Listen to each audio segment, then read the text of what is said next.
انسان جب کسی شخص سے پیار کرنے لگے، کسی کو اپنا رہبر اور رہنما ماننے لگے، پھر اگر وہ اس ہستی کو جہتوں میں اور مختلف قسم کی سمتوں میں قید کرنے لگے تو اس کی محبت کمزور سی نظر آتی ہے۔ کہے کہ مجھے فلاں سے پیار ضرور ہے، پر اتنا ہے، اتنا نہیں ہے، اس حد تک ہے، اس سے آگے نہیں ہے، اتنا کروں گا، اس سے آگے نہیں جاؤں گا، اتنی بات مانوں گا، اس سے زیادہ نہیں مانوں گا، تو محسوس ہوتا ہے کہ اس شخص نے محبت کی نہیں۔ محبت تو اطاعت پر مجبور کر دیتی ہے، محبت تو انسان کو مجنون بنا دیتی ہے۔ اللہ کے پیارے رسول صلی اللہ تعالیٰ علیہ وآلہ وسلم کی محبت ہم پر ضروری قرار دی گئی۔ جس طرح حدیث پاک میں یہ فرمایا گیا نا کہ تم اتنی دیر تک مومن نہیں ہو سکتے جب تک ہر چیز سے بڑھ کر، ہر شخص سے بڑھ کر نبی پاک علیہ السلام سے پیار نہ کرو، اسی طرح قرآن مجید نے فرمایا کہ فلا و ربک، اے محبوب ہمیں آپ کے رب کی قسم، اے محبوب آپ کے رب کی قسم، لا یؤمنون حتی یحکموک فیما شجر بینہم، یہ اس وقت تک مومن نہیں ہو سکتے جب تک اپنے ہر معاملے میں آپ کو حاکم تسلیم نہ کر لیں۔ یہ آپ کو حاکم تسلیم کر لیں، ہر بات میں آپ کا حکم ماننے لگیں تو آپ کا رب پھر ان کو مومن مانے گا۔ ہر معاملے میں، نماز پڑھنے میں بھی نبی پاک کا حکم ماننا ہے، اور شادی کرنے میں بھی نبی کریم کا حکم ماننا ہے، روزہ رکھنے میں بھی حضور کا حکم ماننا ہے، اور تجارت کرنے میں بھی نبی کریم علیہ السلام کا حکم ماننا ہے۔ جس طرح ہم لوگوں نے نوافل پڑھنے میں، تلاوت کرنے میں رسول کریم علیہ السلام کی بات کو سننا ہے، اسی طرح ہم نے فیصلے کرنے میں، کچہری میں جانے میں، عدالت میں پہنچنے میں، وہاں بھی ہم نے نبی کریم صلی اللہ تعالیٰ علیہ وسلم کی بات پر ہی غور کرنا ہے، اور سرور کائنات علیہ السلام کو ہر معاملے میں از اول تا آخر اپنا حاکم تسلیم کرنا ہے۔ جب ہم اس مفہوم کو سادہ لفظوں میں لیتے ہیں نا کہ ہر معاملے میں حضور سید عالم صلی اللہ علیہ وسلم کا قول فیصل ہوگا، تو پھر ہم کہتے ہیں کہ دنیا میں جب نظام مصطفیٰ نافذ ہو پھر حضور کا قول فیصل ہے۔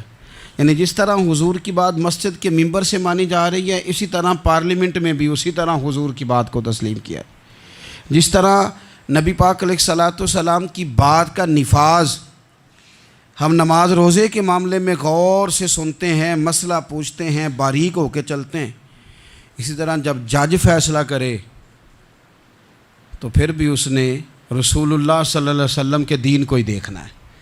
نظام مصطفیٰ صلی اللہ علیہ وسلم جب نافذ ہوگا، دنیا میں حضور کا قانون جب نافذ ہوگا تو پھر ٹھنڈی ہوا چلے گی۔ مسلمانوں کا یہ مسئلہ ہے کہ یہ نبی پاک سے پیار تو کرتے ہیں اور الحمدللہ بڑا کرتے ہیں، لیکن یہ پیار کو جہتوں اور سمتوں میں قید کرتے ہیں۔ یعنی مسجد میں آ کے درود شریف پڑھتے وقت اگر حضور کے غلام ہوتے ہیں تو فیصلہ کرتے وقت اور اپنے حق میں فیصلہ سنتے وقت، اس وقت بھی ہمیں نبی پاک کا ہی غلام ہونا چاہیے۔ ہمیں ووٹ لیتے وقت بھی حضور کے غلام اور ووٹ دیتے وقت بھی نبی پاک صلی اللہ علیہ وسلم کے غلام۔ جب تک نظام نافذ نہیں ہوتا، نظام، یورپ کو آپ کی نماز سے تکلیف ہی کوئی نہیں، تو نماز پڑھنے کے لیے مسجدیں بنانے کی اجازت دیتے ہیں، قرآن پاک جتنا مرضی آپ وہاں پڑھیں وہ اجازت دیتے ہیں، آپ زکاتیں دیں جتنی مرضی، وہاں سے لوگ چندے اکٹھے کر کے یہاں نہیں لے آتے، کریں جو مرضی۔ ان کو آپ کی نہ نماز سے پریشانی ہے، نہ مسئلہ زکوٰۃ سے پریشانی ہے، نہ صوم و صلات سے مسئلہ ہے، ان کو تو مسئلہ یہ ہے کہ کچہری میں کہیں نبی پاک کا دین نہ آ جائے، ان کو تو مسئلہ یہ ہے کہ کہیں پارلیمنٹ میں حضور کا دین نہ آ جائے۔ دو قومی نظریے کیا ہیں اور نظریہ پاکستان کیا ہے جس کی بنیاد پر پاکستان بنا؟ بڑے ٹھنڈے دل سے میری بات کو سمجھیے گا۔ پاکستان اگر اچھی سڑکوں کے لیے، ترقی کرنے کے لیے بنا تھا تو یہ ترقی ہندوستان میں رہ کے بھی ہو سکتی تھی۔ انڈیا والے کہتے ہیں کہ ہم نے ترقی نہیں کرنی، کچی سڑکوں پہ چلنا ہے، ہم نے ٹیکنالوجی نہیں بنی، یہ کام وہاں بھی ہو سکتا تھا۔ اگر آپ یہ کہیں کہ پاکستان جمہوریت کی مضبوطی کے لیے بنایا تھا کہ ڈکٹیٹر کوئی نہیں آئے گا، صرف جمہوری قوتیں کام کریں گی، تو جمہوریت میں تو انڈیا بظاہر آگے نکل گیا ہے، ان کی جمہوریت تو زیادہ اچھی نظر آتی ہے، کبھی ڈکٹیٹر نہیں آیا۔ آپ نے پاکستان کیوں بنایا؟ اگر آپ نے یہی کام کرنے تھے، فحاشی اور یانی اور جو مرضی جس کے من میں آئے کرے، اور کوئی فرق نہ ہو یہاں کے اور وہاں کے کلچر میں، رشوت خوری، بھتہ خوری اور ناجائز فروشی، سارے کام اگر ہونے تھے تو یہ کام وہاں بھی ہوتے ہیں۔ پاکستان کیوں بنا؟ کیوں اتنی ساری 40,000 لوگوں نے اپنی جانوں کی قربانیاں دیں؟ دنیا کی سب سے بڑی ہجرت ہوئی ہے، سب سے بڑی، جب پاکستان بنا۔ یہ سب سے بڑی ہجرت تھی، اتنی بڑی ہجرت ہی کبھی نہیں ہوئی۔ کیوں اتنا کچھ ہوا؟ وہ اس لیے ہوا کہ ہمیں بتایا گیا تھا کہ وہاں نہ سوشلزم، نہ وہاں خالی جمہوریت کا راگ الاپا جائے گا، بلکہ ایک بلند نعرہ لگایا گیا تھا۔ نعرہ کیا تھا؟ پاکستان کا مطلب کیا؟ پاکستان کا مطلب کیا؟ لا الہ الا اللہ محمد رسول اللہ صلی اللہ علیہ۔ یہ عنوان بنایا گیا۔ غریب آدمی کو بتایا گیا کہ جب پاکستان بنے گا تو وہاں حضور کا نظام نافذ ہوگا، جاگیردار کی اور غریب کی تفریق ختم ہوگی۔ جس طرح امیر کے بچے کو کالج میں داخلہ ملے گا، غریب کے بچے کو بھی ملے گا۔ وہاں بتایا گیا کہ لوگ وہاں ہر لحاظ سے اپنے آپ کو برابر سمجھیں گے۔ وہاں وہی بات ہوگی جو جناب صدیق اکبر کرتے تھے، وہاں وہی جملے دہرائے جائیں گے جو حضرت عمر فرماتے تھے، وہاں اسی طرح غریب پر سخاوت کی جائے گی، اسے دیا جائے گا جس طرح حضرت عثمان غنی کرتے تھے، وہاں اسی طرح فقر کا دور دورہ ہوگا، سادگی کا حسن ہوگا، اپنائیت کا نور ہوگا جو مولا علی شیر خدا نے عطا فرمایا تھا۔ اس سوچ کی بنیاد پر پاکستان بنایا گیا، اس سوچ کی بنیاد پر، اور اسی سوچ کو آگے لے کر کے جایا گیا۔ کوئی سیاسی پارٹی اب یہ بات نہیں کرتی۔ دو قومی نظریے کا معنی یہ تھا کہ ہندو الگ قوم ہے، مسلمان ایک الگ قوم ہے، ان کا رہنا سہنا، اٹھنا بیٹھنا، کھانا پینا الگ ہے، ہمارا اٹھنا بیٹھنا، کھانا پینا، سارے معاملات الگ ہیں، تہذیب و تمدن الگ ہے، لہذا ہمیں الگ سے خطہ چاہیے جہاں ہم اسلامی نظریات کے مطابق آزاد ہو کے اپنا وقت گزار سکیں۔ اس دو قومی نظریے کی بنیاد پر، پہلے تو علامہ اقبال اس کے قائل نہیں تھے۔ علامہ اقبال کا پہلے خیال یہ تھا کہ سارے جہاں سے اچھا ہندوستان ہمارا، یہ اقبال نے لکھا تھا۔ پھر اقبال کہتے ہیں میری سوچ بدلی، اور پھر میں نے کہا کہ نہیں، خطوں کے زور پہ نہیں، آپ رنگ نسل کے زور پہ نہیں، بلکہ کہنے لگے کہ اپنی ملت پر قیاس اقوام مغرب سے نہ کر، خاص ہے ترکیب میں قوم رسول ہاشمی۔ آپ جو تقسیم کریں گے، یہ جو تقسیم ہوئی ہے نا عرب کی، یہ مذہب کی بنیاد پہ نہیں ہوئی، یہ تو ان کی ذاتی لڑائیاں تھیں، چھوٹا سا دبئی بن گیا، چھوٹا سا مسقط، چھوٹا سا ابو ظبی، یہ تو ان کی ذاتی لڑائیاں تھیں، قبیلوں کی لڑائیاں تھیں، جنگیں تھیں، چھوٹے چھوٹے ملک الگ سے تقسیم ہو گئے۔ یہ مذہب کی بنیاد پہ ایسا نہیں ہوا۔ دنیا میں جتنی ریاستیں ٹوٹ کر بڑی ریاستوں سے الگ ہوئیں تو اس میں یہ تھا کہ ہماری قوم الگ ہے، ہم سردار علیحدہ سے ہیں، اس لیے ہم علیحدگی پسند ہیں۔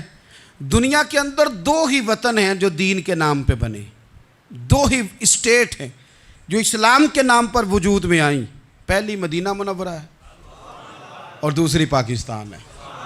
خالص مذہب کے نام پر یہ دو ریاستیں وجود میں ہیں، ایک مدینہ طیبہ اور دوسرا پاکستان۔ پاکستان کا مطلب کیا؟ لا الہ الا اللہ محمد رسول اللہ صلی اللہ علیہ وسلم۔ اس بنیاد پر اس وطن کو، خطے کو حاصل کیا گیا، یہی نعرہ لگایا گیا، یہی نعرہ محمد علی جناح لگاتے تھے، یہی ڈاکٹر اقبال لگاتے تھے، یہی نعرہ چودھری رحمت علی لگاتے تھے، یہی وہ نعرہ تھا جس نعرے کو تحریک پاکستان کے قائدین نے آگے پہنچایا۔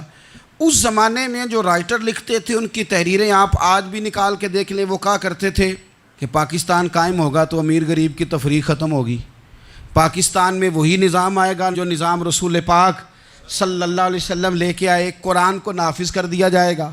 یہ اس زمانے کے لوگ لکھا کرتے تھے، بیان کرتے تھے، اسی کا ابلاغ ہوتا۔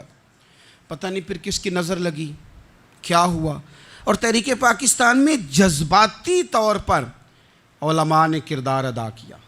علماء نے، حضرت مولانا عبدالحامد بدایونی، حضرت مولانا سید نعیم الدین صاحب مراد آبادی، حضرت مولانا عبدالعلیم صاحب میرٹھی، اور ایک بڑا نام امیر ملت حضرت پیر سید جماعت علی شاہ صاحب محدث علی پوری، 100 سال سے زیادہ عمر کے بابا جی تحریک پاکستان کے لیے جلسے ہو رہے ہیں۔ بابا جی سے اٹھا نہیں جاتا، تو جس طرح 4 لوگ چارپائی پہ جنازہ اٹھاتے ہیں، اس طرح 4 لوگوں نے چارپائی پہ بابا جی کو اٹھایا ہوا ہے، امیر ملت سید زادے، اور چارپائی ان کی اٹھا کے جلسوں میں لے جائی جاتی ہے، اور وہ تقریریں کرتے ہیں اور کہتے ہیں سنو بھائی، جو مسلم لیگ کو ووٹ نہیں دے گا پھر ہم اس کا جنازہ بھی نہیں پڑھائیں گے، جو ووٹ نہیں دے گا ہم دفن بھی نہیں ہونے دیں گے اپنے قبرستانوں میں، جو ووٹ نہیں دے گا ہمارا مرید ہی نہیں۔ اتنے جذبات میں لا کے 40,000 لوگوں نے قربانیاں دیں۔ ایک نظریہ تھا کہ ہندو الگ قوم ہے، مسلمان ایک، اور پھر پاکستان بنایا گیا۔ آج کیا دھما چوکڑی ہے، کیا ذاتوں پاتوں کی بنیاد پر؟ یہ تو ہندوؤں کا طریقہ تھا کہ وہ ذاتیں پاتیں گنتے تھے کہ یہ برہمن ہے، یہ شوتری ہے، یہ کھتری ہے، یہ فلانا ہے، یہ ہمارے گھر نہیں آ سکتا، یہ نیچ ہے۔ اور اگر آج اس ملک میں بھی الیکشن ذات کی بنیاد پہ لڑا جائے، اور یہاں بھی صرف اس لیے سپورٹ کیا جائے کہ یہ میری برادری کا ہے، صرف اس لیے سپورٹ کیا جائے کہ میرا قبیلہ ہے، پہلے دیکھا جائے کہ یہاں کون سی برادری مضبوط ہے تو اس کینڈیڈیٹ کو ٹکٹ دیا جائے، تو پھر کیا آپ نے وطن بنا کے کیا کمال کیا؟ تو اس کا ایک نظریہ ہے۔ کیا نظریہ ہے؟ کہ مسلمانوں کا رہنا، اٹھنا، بیٹھنا، کھانا پینا الگ ہے۔ دیکھو ایک سادی سی بات ہے، یا آپ نے داڑھی رکھنی ہے، مونچھیں رکھنی ہے، تو اس پر بھی نبی پاک صلی اللہ علیہ وسلم نے کہا کہ الگ سے تمہاری شناخت ہونی چاہیے، الگ سے۔ فرمایا تم نے یہودی چونکہ مونچھیں بڑی رکھتے تھے، فرمایا تم نے داڑھیاں بڑی کرنی ہیں، مونچھیں پست رکھنی ہیں، یہودیوں کی مخالفت کرنی ہے۔ یہ لفظ ہیں حدیث میں ساتھ۔ سادی سی بات ہے نا، پگڑی باندھنی ہے، باندھ لے کوئی آدمی۔ ہمارے پنجاب میں لوگ پگڑی بھی کہہ دیتے ہیں، صافہ بھی کہہ دیتے ہیں، کلہ بھی کہہ دیتے ہیں، جو جس کے من میں آیا، لیکن حضور نے تاکید لگائی، فرمایا خاص ہے یہ بھی، یہ اسلام کا کلچر ہے، کلچر الگ سے ہے۔ فرمایا یہودی بغیر ٹوپی کے سر پہ پگڑی باندھتا ہے، تم نے پہلے ٹوپی پہننی ہے پھر پگڑی باندھنی، یہودی کی مخالفت کرنی۔ یہ الگ کلچر ہے، الگ تہذیب ہے مسلمانوں کی، خاص ہے ترکیب میں قوم رسول ہاشمی۔ آپ کی عدالت میں وہ والا نظام نہیں ہوگا جو امریکہ میں ہے، آپ کی عدالت میں وہ والا نظام نہیں ہوگا جو برطانیہ میں ہے، آپ کے پارلیمنٹ میں وہ نظام نہیں چلے گا جو یورپ کا، برطانیہ کا، فلانے کا ہے۔ آپ کی پارلیمنٹ میں، آپ کی عدلیہ میں وہ نظام چلے گا جو قرآن کا ہے اور رسول اللہ کے فرمان کا ہے۔ یہ نظریہ تھا، نظریہ۔ اب اس نظریے کی لوگ بات ہی نہیں کرتے، عوام بھی نہیں کرتی، بالکل نہیں۔ میں بڑی دیر سے رو رہا ہوں، بہت سارے بڑی بڑی گدیوں کے پیر بھی نہیں کرتے۔ ان کو پتہ ہے کہ اگر نظام مصطفیٰ نافذ ہوتا ہے تو مجھے بھی بتانا پڑے گا کہ 80 مربع کہاں سے آئے، مجھے بھی بتانا پڑے گا کہ یہ جو میں 1.25 کروڑ کی کار میں گاڑی میں گھومتا ہوں تو یہ کہاں سے آئی، حساب دینا پڑے گا۔ اور پھر جب پاکستان بن گیا، قربانیوں کے بعد بنا، آپ نے ناراض نہیں ہونا، میرا مہاجر فیملی سے تعلق ہے، جو عزیز رشتہ دار قریبی یہاں رہتے تھے نا، مقامی، وہ تو مہاجروں میں رشتہ داری نہیں کرتے تھے۔ صحیح کہہ رہا ہوں؟ کہتے مہاجر ہے، اچھا جی غیر مسلم ہے، جگہ نہیں دیتے تھے رہنے کو۔ میں کیسے آپ کو بات بتاؤں؟ پھر اس چھوٹی چھوٹی غلطیوں کو لوگوں نے ووٹ بنا کے بڑی بڑی قتل و غارت نہیں کی اس ملک میں۔ اتنا بڑا تکلیف والا منظر تھا۔ میرے دادا جی کی فیملی ساری پاکستان آئی تھی، دادی کی نہیں آئی تھی۔ 97 میں میری دادی کا انتقال ہوا، وہ آخری دن تک رویا کرتی تھی، ایسے نہیں پتر پتہ نہیں میرے پرا ہیں ان کے فوت ہو گئے نے، پتہ نہیں میرا کوئی چچا ہے کہ سارے چلے گئے۔ کس لیے آپ نے، اگر یہی دھما چوکڑی سیاست کی کرنی تھی، ذات پات آپ نے رکھنی تھی، تو وہاں کوئی دکھ تھا؟ یہ تماشے تو وہاں بھی ہو رہے۔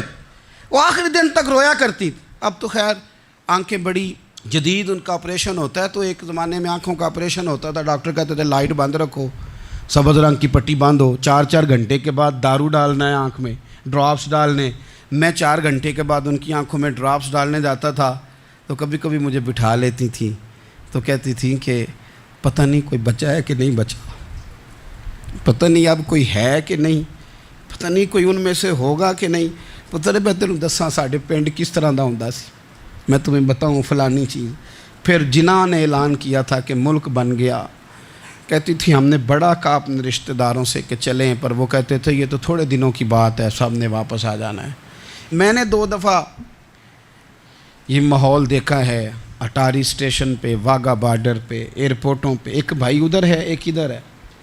اس طرح تڑپ کے روتے ہیں جب لوگ انڈیا پاکستان آتے جاتے ہیں. کیوں آپ نے یہ سارا کچھ کیا؟ صرف ایک نعرہ تھا کہ پاکستان کا مطلب کیا؟ لا الہ الا اللہ محمد الرسول اللہ. صرف ایک نعرہ تھا کہ یہاں ہم حضور کا دین لے کے آئیں گے. وہ دین تم لائے نہیں. انہی نوابوں, وڈیروں, چودھریوں کے ذمے تم نے کام لگا دیا. اپنے ملک میں حضور کے نظام کے لیے جد و جہد کریں. یہ بنا ہی نبی پاک کے نظام کے لیے. اس کا کوئی دوسرا حل ہو سکتا؟ کوئی حل نہیں.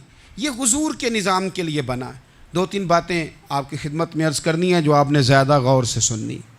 سب سے پہلے تو پاکستان بدلنے کے لیے ضروری ہے کہ نظام مصطفیٰ کے لیے جد و جہد کی جائے, فکر حسینی اپنائی جائے, اور وقت کے ہر یزید کو للکارا جائے, اور للکار کر کے نظام کے لیے کوشش کی جائے کہ نظام مصطفیٰ اس ملک میں نافذ ہو. اس جد و جہد کو آگے بڑھایا جائے. وہی جد و جہد جو ہمارے بزرگوں کا قافلہ صدر الافاضل سید نعیم الدین مراد آبادی سے لے کر علامہ شاہ احمد نورانی صدیقی تک, اور آج کے اس دور کے اکابرین تک جو جد و جہد کرتا آیا ہے, اس جد و جہد کو اپنایا جائے. ہمارے منہ سے یہ لفظ نکلیں کہ ہمیں صرف مسجد میں دین نہیں چاہیے, کچہری میں بھی چاہیے. دیکھیں نا, کچہری میں دین نافذ ہو تو کس طرح ہوتا ہے. تراویح بڑی سونی حضرت ابی بن کعب پڑھایا کرتے تھے, قرآن بڑا سونا پڑھتے تھے. تو حضرت عمر نے کہا یہ تراویحیں پڑھائیں گے. اب چونکہ قرآن اچھا پڑھتے تھے, اچھا سمجھتے تھے, تو حضرت عمر نے فرمایا چونکہ قرآن اچھا پڑھتے ہیں لہذا چیف جسٹس بھی انہی کو بنانا ہے, جن کو سمجھ ہو قرآن کیا کہتا ہے فلاں چیز کے بارے. تو قاضی القضاء جج بھی حضرت ابی بن کعب کو بنایا. حضرت عمر پر ایک بندے نے مقدمہ کر دیا, حضرت عمر نے انہیں قاضی بنایا ہے. مقدمہ کر دیا, جناب عمر پیش ہوئے عدالت میں. پہلے تو وہ اٹھ کے کھڑے ہو گئے, پھر اس کے بعد مدعی نے جناب عمر سے کہا کہ آپ گواہ دیں. حضرت عمر کے پاس گواہ نہیں تھے, تو اس نے کہا ٹھیک ہے پھر آپ قسم دیں.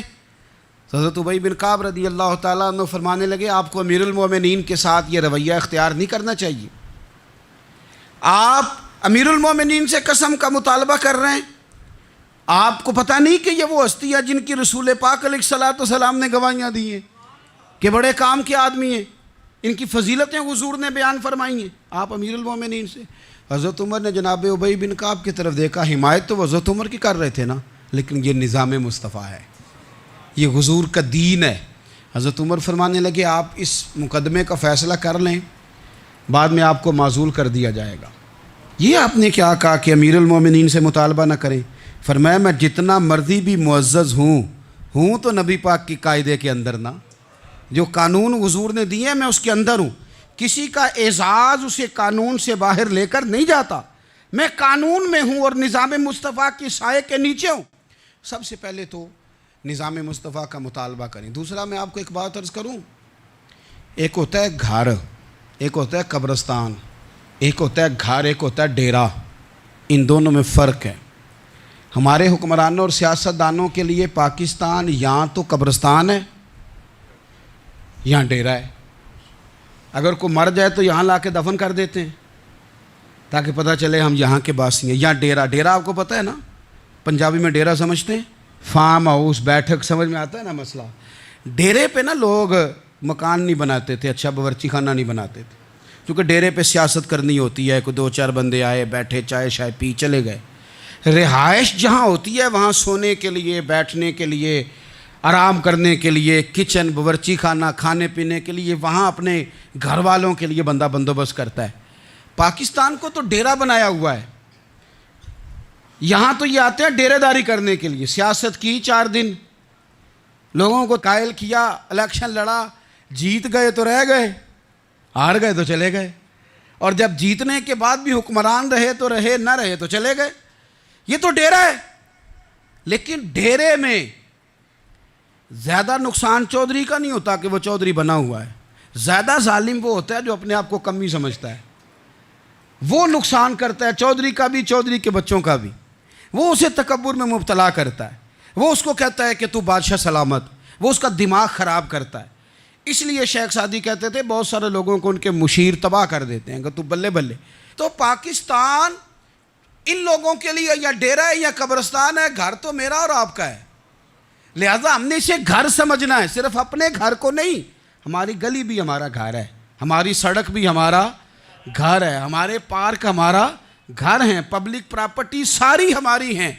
ہم نے حکمرانوں کا صرف انتظار نہیں کرنا، ہم نے ریپر دیکھ کے پھینکنا ہے کہ گھر ہمارا ہے، ہم نے سڑک پہ کچرا دیکھ کے پھینکنا ہے کہ گھر ہمارا ہے، ہم نے اس کے ذروں سے، اس وطن کی مٹی سے پیار کرنا ہے۔ اور یہ آپ چھوڑ دیں کہ سندھ میں فلانے کی حکومت ہے اور خیبر پختونخوا میں فلانے کی حکومت ہے، پنجاب فلانے کا ہے اور بلوچستان فلانے کا ہے، یہ باتیں آپ چھوڑ دیں۔ خیبر پختونخوا بھی درویشوں کا ہے، حضرت بابا عبدالرحمن کا ہے، پیر آف مان کی شریف کا ہے خیبر پختونخوا، سندھ حضرت عبداللہ شاہ غازی کا ہے، اور پنجاب بابا فرید کا ہے اور داتا علی اجویری کا ہے۔ تو میرے عزیز، سب سے پہلے تو نظام مصطفیٰ کا مطالبہ کریں، پھر اس کی صفائی میں، ستھرائی میں، تعمیر میں، ترقی میں اپنا کردار ادا کریں۔ تیسری بات یہ کہ لوگوں کو یہ بات سمجھائیں ایک دوسرے کو کہ بہت زیادہ خود غرض نہ بنیں، فقط اپنے گھر کی فکر چھوڑ دیں۔ یہ ملتوں کا طریقہ نہیں، قومیں اس طرح نہیں بنتی۔ فقط اپنے گھر کی فکر کرنا، ایسی ہوا چلی ہے کہ ہر شخص سوچتا ہے تمام شہر جلے بس ایک میرا گھر نہ جلے۔ یہ فکر چھوڑ دیں۔ دیکھیں نا، ہمیں بتایا گیا، نبی کریم صلی اللہ تعالیٰ علیہ وسلم کے فرمان نے بتایا کہ 40 گھر آگے، 40 گھر پیچھے، 40 گھر دائیں، 40 گھر بائیں، یہ تیرے پڑوسی ہیں۔ اور سخاوت تو کہاں سے شروع کر؟ حضور نے جناب ابو ذر غفاری سے فرمایا تھا کچھ نہ ہو سکے تو شوربہ ہی زیادہ پکا لیا کر، اسی سے پڑوسیوں کا بھلا کر۔ اپنے ارد گرد تھوڑا دیکھیں ہم کس کے کتنے کام آ سکتے ہیں، اور اگر کسی کے گھر میں کوئی پریشانی ہو تو اسے ختم کرنے کی کوشش کریں۔ اگر ہمارے دائیں بائیں کوئی آدمی کسی غلط چیز میں ملوث ہو تو دور کرنے کی کوشش کریں۔ کیوں بھلا؟ اس لیے کہ پڑوسی کے گھر کی آگ صرف اس لیے نہیں بجھانی چاہیے کہ اس کا گھر نہ جل جائے، پڑوسی کی آگ اس لیے بھی بجھا دینی چاہیے کہ اگر اس کے گھر سے آگ نہ بجھائی تو وہ ہمارے گھر بھی آ جائے گی، اگر ساتھ والے کے گھر کی آگ نہ بجھائی جائے تو وہ ہمارے گھر بھی آ جائے گی۔ اس لیے اس وطن میں جتنے گھر ہیں وہ سارے اپنے۔ ایک آخری بات آپ حضرات کی خدمت میں بڑی درد مندانہ میں نے عرض کر دی، درد مندانہ۔ اگر سیاستدان امیر کبیر ہمارا بھلا نہیں کرتے تو چلو ہم ہی ایک دوسرے کا بھلا کرنا شروع کر دیں، تھوڑا تھوڑا نفع کرنا شروع کر دیں۔ حضور علیہ السلام نے فرمایا لوگوں میں بہتر وہ ہے جو لوگوں کے لیے نفع مند ہو۔ اگر بہت زیادہ اونچے درجے کا افسر اگر ہمیں لگتا ہے اللہ ماشاءاللہ کہ وہ کرپٹ ہے، تو جہاں جہاں ہم بیٹھے ہوئے ہیں جس جگہ پہ، ان جگہوں پہ ہی ہم ایک دوسرے کا بھلا کرنے لگ جائیں۔ چلو مہربانی کرے ریڑھی والا یہ سوچ لے کہ میں نے وہ پھل نہیں لے کے جانا جو لوگوں کو بیمار کر دے گا، چلے سبزی والا یہ سوچ لے کہ یہ والی سبزی اب اتنی تباہ کن ہو گئی ہے کہ بیمار کرے گی، یہ کام۔ چلو میڈیکل سٹور والا ہی مہربانی کرے کہ میں نے دعائیں صرف وہ لے کے آنی ہیں جو فائدہ مند ہیں، جو دعائیں ایکسپائر ہو گئی ہیں جن میں کوئی مسئلہ بن گیا ہے وہ میں نے کام نہیں کرنا۔ اور چلو کریانے والا ہی مہربانی کر دے، وہ بیسن ہی صحیح لے آئے یار، وہ والا نہ بیچے جو لوگوں کے لیے نقصان کا باعث، وہ بوتلیں اصلی بیچے نقلی نہ بیچے، کیونکہ وطن ہمارا ہے۔ آپ یقین کریں کہ میں اوپر کی بات نہیں کرتا، نیچے تک حال اتنا خراب ہے کہ آگے آگے جو پھل دکھانے کو لگائے ہیں وہ اور ہیں، اور ان کے پیچھے جو پڑے ہیں وہ اور ہیں۔ اتنا عجیب منظر، اتنی عجیب۔ میں اب تو چلیں کچھ احباب مجھے سفر کرا دیتے ہیں، ایک زمانے تک میں کرائے کی گاڑی میں سفر کرتا تھا۔ ایک صاحب کو میں نے ایک دفعہ بتایا کہ مجھے شیخو پورہ جانا ہے، کتنی دیر رکیں گے؟ میں نے کہا کہ ظاہر ہے جلسہ ہے، فارغ ہوگا تو آ جائیں گے۔ تو شیخو پورہ والوں نے بھی مجھے شیخو پورہ بتایا تھا، تو وہاں جا کے پتہ چلا کہ 10 کلومیٹر اندر جانا ہے۔ انہوں نے بریک لگا لی وہیں پہ، کہنے لگے جی 10 کلومیٹر اگے جانا ہے تو پیسے نویں طے ہون گے، گل شیخو پورے دی ہوئی سی۔ تو میں کوئی ایسا مسئلہ نہیں تھا، میں ہنس پڑا، پریشان نہیں ہوا۔ میں نے کہا بالکل ٹھیک ہے، آپ صحیح کہہ رہے ہیں، یہ آپ کی بات بالکل بجا ہے، آپ نے جو کہا وہ درست کہا، لیکن یار میں نے تو یہی سنا ہے کہ یہ شیخو پورہ ہے تو 10 کلومیٹر تک تو بہرحال ایک شہر ویسے بھی ہوتا ہی ہے، یہ تو نہیں ہوتا کہ اس کی ایک باؤنڈری ہے کہ 1 کلومیٹر کے اندر شہر بند ہے۔ لیکن میں نے کہا کہ تیری سوچ نے ایک بات مجھے، اس دوست کو میں نے سمجھایا، پیارے تھے، قائل کیا، اور میں نے کہا تمہاری سوچ سے ایک بات میری سمجھ میں آئی ہے کہ ہم بڑے خود غرض ہیں، ہمیں صرف ہمارے حکمران نہیں لوٹتے، بس ہاتھ نہ پہنچے تو انگور کھٹے ہیں، ورنہ اگر پہنچ جائیں تو کوئی ایک طریقہ ہونا چاہیے کسی بندے کو کسی جگہ نیچے لے کے آنے کا کہ او ہو 10 کلومیٹر آپ نے تو یہ کہا تھا، اب کیسے بات ہوگی؟ میں نے انہیں کہا کہ کچھ بھی نہیں اس سے فرق پڑتا، اس سے کوئی فرق نہیں پڑتا، لیکن ایک زمانہ میں نے دور دیکھا، اور ایک دور میں نے وہ بھی دیکھا کہ مجھے ایک جگہ جانا تھا، اللہ اکبر، ایک قاری صاحب تھے، امام صاحب تھے، کسی زمانے میں وہ رہ چکے، تو ہمارے علاقے میں بھی انہوں نے امامت کی تھی، تو میں وہاں جا رہا تھا، تو ان کے گاؤں پہنچنے سٹاپ پہ اتر کے تو میں تانگے پہ بیٹھا، تانگے والے کو میں نے کہا کہ وہ چونکہ اپنے گاؤں جا چکے تھے چھوڑ کے ہمارا علاقہ، تو میں نے کہا فلانے قاری صاحب کے یہاں جانا ہے، تو نیچے اتر کے تانگے والا ظاہر ہے کار والے سے تو غریب ہی ہوتا ہے، تو میں نے اس تانگے والے سے کہا کہ میاں کرایہ کتنا تیرا بنتا ہے؟ کہنے لگا میں مولوی صاحب دے پرونے کو کرایہ نہیں لیندا، اس لیے کہ انہوں نے ہمیں قرآن پاک پڑھایا ہے، اور انہوں نے ہمیں، اور پھر میں وہ تانگے والا، اس کے کپڑے، اس کی طامت، اس کا سارا کچھ سادہ، تو میں بار بار میرا دل کرتا تھا کہ میری آنکھیں اس کی فوٹو کھینچ لیں، کیا شخص ہے، کیا انداز ہے، اور وہ مجھے کہنے لگا مولوی صاحب واپس کدوں کو جانا دے؟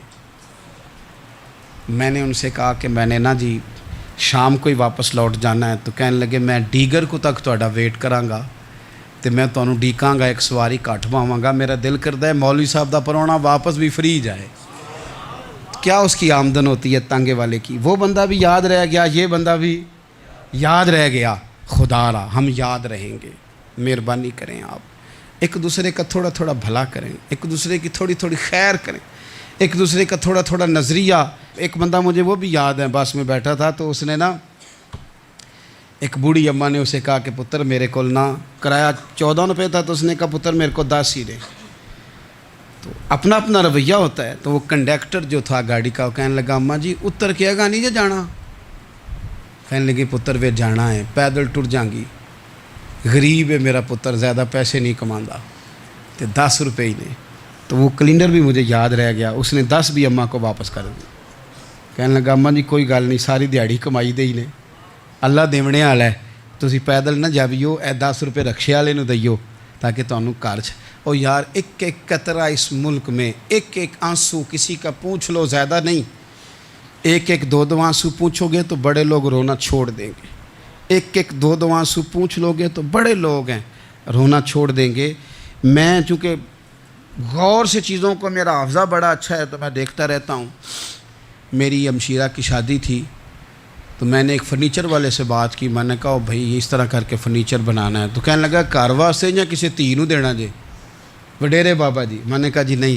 کہنے لگا حضرت جی جویں دل کرے گا کر لیا جے، تیاں تہانیاں دا اونج بھی حصہ ہوندا ہے، تو میں بیٹیوں کے لیے او بھائی نہ کوئی اس میں کمی ہوئی، غریب آدمی تھا نہ میں نے کوئی کمی کی، ہو گئی بات، پر بابا تو یاد رہ گیا نا، او بھائی تھوڑا تھوڑا نا، یہ وطن ہمارا ہے، تیاں بھی سانجیاں ہوندیاں نے تے انہاں دے دکھ بھی سانجے۔ اسی بڑے چنگے لوگ جے، ساڈے وڈیرے سانوں اے نہیں سن کہندے فلانے دا جوائی ہے، وہ سانوں کہن سن اے ساڈے پنڈ دا جوائی ہے۔ اور چودھریوں کا بچہ بھی اتر کے سلام کر کے کہتا تھا پاجی تہاڈا بیگ میں نہ چالاں، گھر نہ چھڈ آواں، اپنا کلچر واپس لے آؤ، نہیں چاہیے ہمیں زیادہ موبائل، کونی ضرورت ہمیں ٹیکنالوجی کی، کونی اتنی لمبی چوڑی فوٹو کی، واپس آؤ۔ بیٹی اس پنڈ ہی ساڈی تھی ویائی ہے، اتھے جدو برات جائے گی تو اس تھی دا بھی تحفہ جائے گا، کیونکہ اتھے یہ واپس آ جاؤ، نہ اتنے جدید بنو کہ خود غرضی ہو، نہ یہ جملے بولو کہ میں ضرورت پڑے تو گدھے کو باپ بنا لیتا ہوں، اس طرح نہ کرو، اپنی ہی مٹی پہ چلنے کا سلیقہ سیکھو۔ کسی کے سنگ مرمر پہ چلو گے تو پھسل جاؤ گے۔ پیار بانٹیں، یہ وطن ہمارا ہے، ہم نے یہاں مل کے رہنا، چھوٹے چھوٹے تعاون ایک دوسرے کے ساتھ کرو گے تو وطن میں اخوت بڑھے، پیار بڑھے گا، للہیت میں اضافہ ہوگا۔